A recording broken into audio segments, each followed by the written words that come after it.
මේ මාත්‍ය මේ දැම්මේ පැයක් විතර ඇතුළත සුද්ධ කරපෙක ටික මේ අයින් වෙන ටික තමයි. එහෙම නැත්නම් දවස් දෙක තුනකට සැරයක් කිලෝ 100ක් 150ක් ආකට දානවා අපි. මේ තමයි ලාභ. මේ තමයි ලාභ. ඒක අපත යනවා. ඒ මන්දියට තියෙන මිල අන්තිමයි.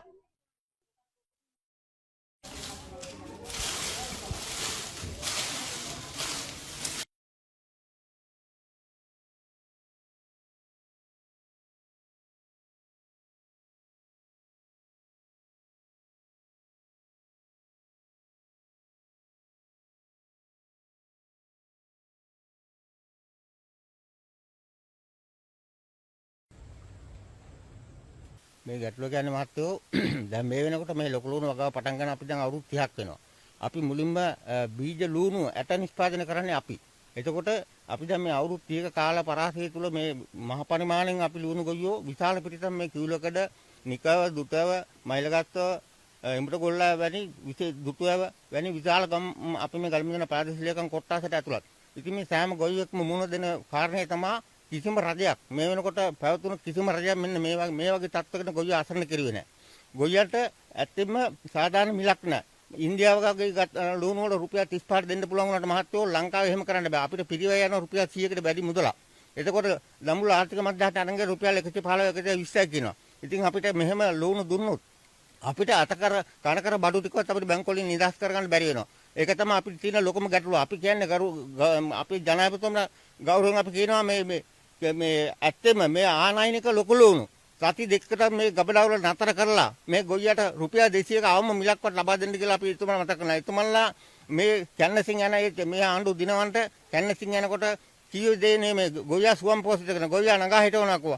දැන් නගා හිටලා තියෙන කෙසේ වෙන්නත් දැන් ගොයියාගේ බෙල්ලේ තව සුට්ටයි තියෙන මිරිකණ්ඩ. ඇත්තෙම මේක කනගාටුදායක සිද්ධියක්. එදා ගෝඨායක මහත්තයාට තුනේ මේ ටිකම තමයි. ගොයියා අසරණ කරුවා. රසායනික පොහොර ටික ආයින් කළා කුණු පොහොරණයක් ගෙනාවා. එතුමන්ට මොකද උනේ ගෙදර යන්න උනා. එතකොට මේ ආණ්ඩු තේරුම් ගන්න ඕන කොයි ආණ්ඩුව බලයට පත් වෙන්නේ දුප්පත් ගොවි ජනතාව මේ බිම්මට්ට ඉන්න සාමාන්‍ය මිනිසුන්ගෙන්. එතකොට දිනනවා වගේම තමයි පරිදිමත් ඒකම කියලා හිතා ගන්න ඕන. ඒ නිසා මම කරුණාකරලා ජනාධිපතිතුමාට කියන්නේ ඒ ආනයනික ලුණු ටික ඔබතුමාලගේ ගබඩාවල සති දෙකකට ඒක වහලා කියලා මේ ගොවියන්ට සාධාරණ මිලක් දෙන්න. ආමු රුපියල් 200ක මිලක් නැත්නම් අපිට මේ කන්න ගැස්තුනොත් අපිට ආයි නැගිටින්න බෑ. මොකද අර බඩු ටික අපිට බැංකු වල නිදහස් කරගන්න බෑ. ඒකට අපි මේ කොහොමද ආයි නැගිටලා මේ ගොවිතැනට අත ගන්නෙ? ඉතින් මේවා අපිට කියන්න කෙනෙක් නැහැ. මොකද පවතින ආණ්ඩුවට තමයි මේවා අපිට කියන්නේ. ඔබතුමාලා අපිට කිව්ව දේ එකක්වත් මේවට කරලා නැහැ. ඒ නිසා මේ මං හිතන්නේ මේ විශාල ගොවි පිරිසක් ඉන්නේ අඬනවා මේ අම්මලා. මොකද මේ ඇඟිලි ගෙවිලා තියෙනවා තෝරලා දවස් දෙකෙන් තුනෙන් තෝරන කිලෝ 50 60 වත්තර දානවා. එතකොට අපිට මේ වගේ කිසිම ලාභයක් නැහැ. මේ රුපියල් 120 අදත් දැන් අපි කතා කරලා දඹුල්ල 120 125 මේ මිලට අපිට ලුණු දෙන්න බෑ. ඒ නිසා මං කරුණාකරලා කියන්නේ ඒ වගේම තමයි කවදාකවත් මහත්තයෝ ලුණු පාරිභෝගික මිනිහ කවදාකවත් උද්ඝෝෂණය කරાવી නැහැ. උද්ඝෝෂණය කරන්නේ නැත්නම් මොකද රුපියල් 300කට ලුණු කිලෝවක් ගන්නට බැරි කම නැහැ. මොකද බත් කනවා වගේ ලුණු කන්නේ නැහැ. ඒ නිසා මම හිතන්නේ මේක ඔබතුමාලා තේරුම් ගන්නද. එහෙම නැතුනොත් වෙන්නේ නැහැ. මොකද රුපියල් 300ක ලුණු අරගෙන ලුණු බත් වගේ කන්නේ ලුණු ගෙඩියක් අපම වේල් 4කට දාන මාළුවකට. ඒ නිසා රුපියල් 300ට පාරිභෝගිකව ගත්තට කවදාවත් 700ට අරගෙන අපිත් කෑව සල්ලි වල අපි කවදාවත් උද්ඝෝෂණය කරේ නැහැ. මේ හදවත ගින්නෙන් පිච්චෙනවා. ඒ නිසා මේ දරුවෝ දැන් මේ අපේ ගමේ ඉන්න උපාධිය අරගෙන දැන් අවුරුදු 3-4 ඩිග්‍රී අරගෙන ගෙදර මේ ගොවිතැනට හුරු වුණා. දැන් මේ කොල්ලෝ ඇත්තම මොකද කරන්නේ? අසරණ වෙලා ඉන්නේ. රටේ ජොබ් නැහැ. ජොබ් නැතර ගොවිතැන පටන් ගත්තා. අන්තිමේ මොකද කබලෙන් ලිපිට මේ ළමයි.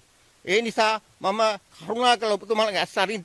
එහෙම නැතුනොත් වෙන්නේ හරි එදා වුණා වගේ ගෝඨාභ මහත්තයාට වගේම ඔබතුමාලට මේක එච්චර කල්යන්න ඉදිරි ඡන්දයක් එනකොට මං හිතන්නේ ඔබතුමාලා ගෝඨාභ මහත්තයාගේ අධ්‍යයනය කරගන්න. ඒ නිසා කරුණා කරලා ඔබතුමාලගේ ආනයනික ලොකු ලුණු ටික ගබඩාවල සති දෙකක් බ්‍රේක් කරලා මේ අපේ මේ ගොවි ජනතාවට අවස්ථාව දෙන්න රුපියල් 200ක අවම මිටක්වත් දාලා දෙන්න කියලා මම ඉතාම බගෑපත්තු ඉල්ලා සිටිනවා. මේ බලන්න මහත්තයෝ මේ මේ බලන්න මේ දවස් 3න් තෝරන අපි ලුණු. ඒ තෝරනකොට තමයි මේ වගේ විශාල ප්‍රමාණයක් ආපත යනවා. එතකොට දවස් 2කින් 3කින් කිලෝ 50 50 යනකොට දැන් මේ ලුණු ගලන මාස 2ක් විතර එනවා. එතකොට මොකද වෙන්නේ? දැන් මෙන්නට කිලෝ 10කට වැඩිය මේ වත්තට විසි කරලා තිනවා. එතකොට මේවට කියන්න කෙනෙක් නෑ. අපිට කියන්න තියෙන පහදින ආණ්ඩුවට තමයි. ඒ ආණ්ඩුව සියලුම මේ ඇමතිවරු ඉන්නවා. කොයි මහින්ද සමසිංහ මහත්තයලා, ලාල්කාන්තලා කොයිදන් එදා අපේ ගෙවල් වලට ඇවිල්ලා කිව්වේ කොහමද? උඹලා මෙහෙම බය වෙන්න එපා කොල්ලෝ කියලා කිව්වේ. කොල්ලෝට මේ දැන් බෙල්ල මිරිකලා තා තුට්ටයි තින්නේ. උසුම දැන් යන්තම් වැටෙන්නේ. ඊටු ටිකක් බොහොම කෙටි කාලෙකින් නතර වෙයි. මේ 100 විතර ලුණු දුන්නොත්. ඒ නිසා ඔබතුමාලා අවධානය යොමු කළා මේ සියලු ගොවියන්ට සාධාරණ මිල ලබා දෙන්න කම ඉතාම දගවපත් ඉල්ලා සිටිනවා. අපි වගා කරගත්ත ලුණු ටික දී ගන්න බැරුව තමයි අපි මේ සෑහෙන දුකක් විඳින්නේ.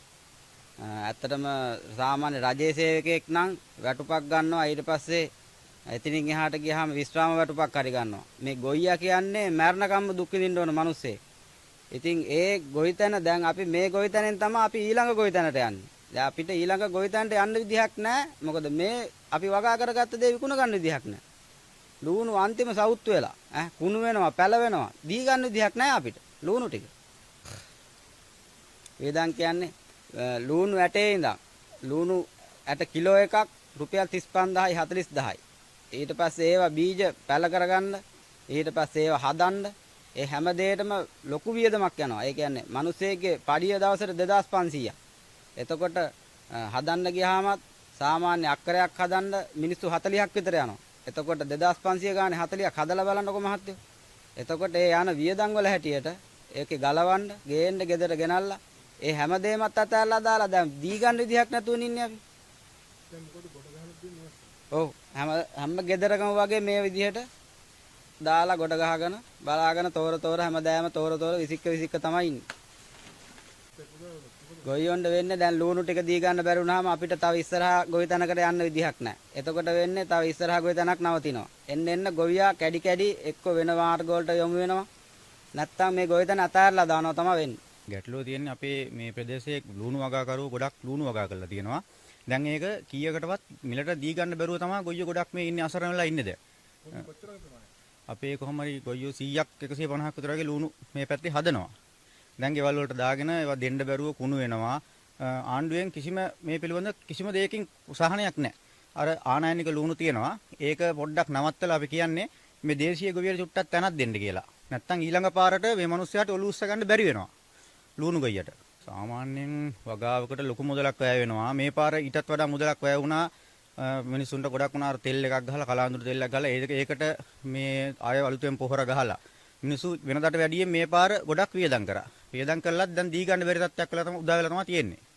ගියපුවාම මිල තියනවා 120යි 130යි 100යි කියනවා. අවම විදිහට අපිට මේ ලුණු කිලෝ එකකට රුපියල් 200ක් 250ක්වත් වැටෙන්න ඕනේ. නැත්තම් මේ වියදමවත් මිනිහ ගොයියට නැහැ. මේ ලුණු ටික හදාගත්තට ඒව දැන් ගොවිතැන් කරලා ගොඩක් අය ගෙවල් වල තියාගෙන ඉන්නවා.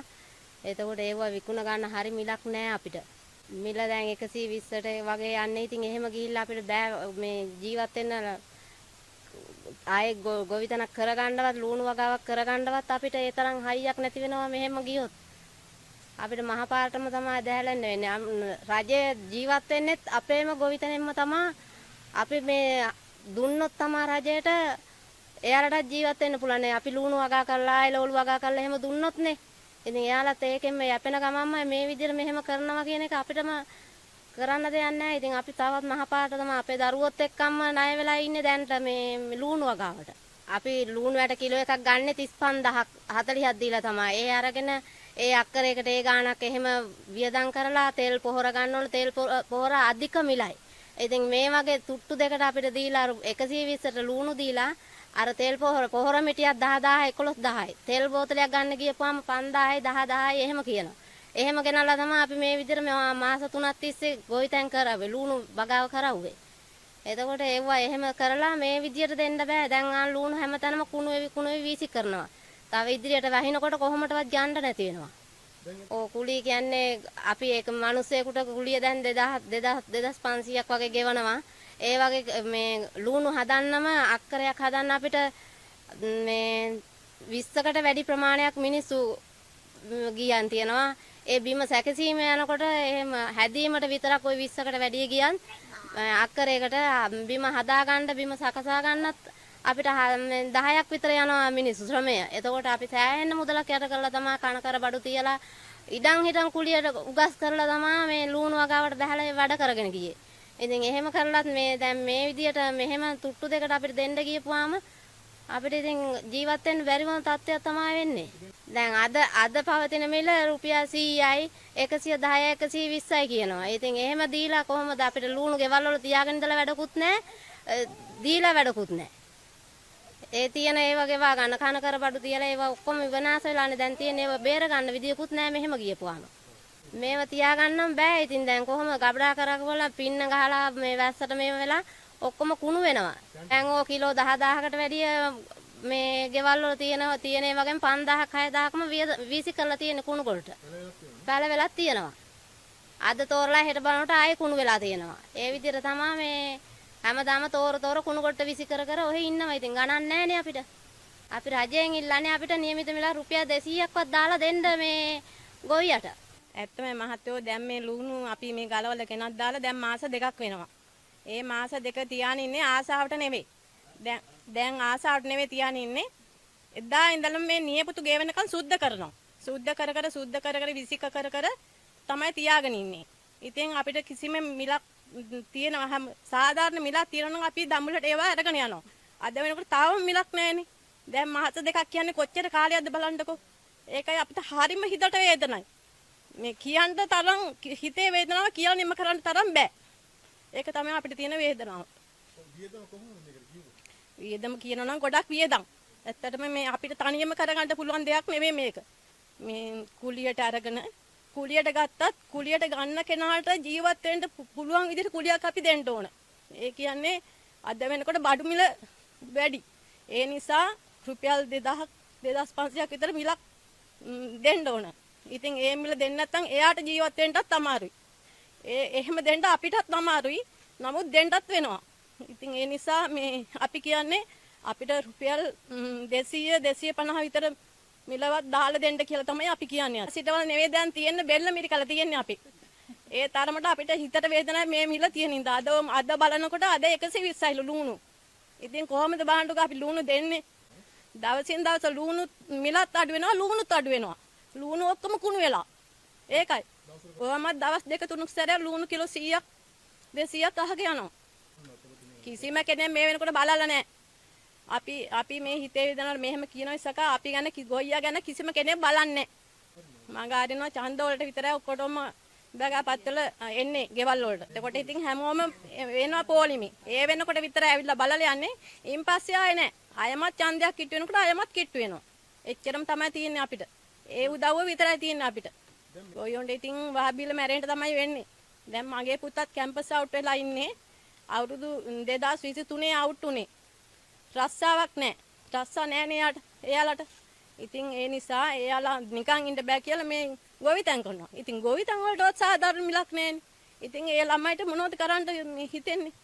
එයාලගේ ජීවිතේ අනාගතේ ඔක්කොම ඉවරයි. බලටම තමයි වැටෙන්නේ.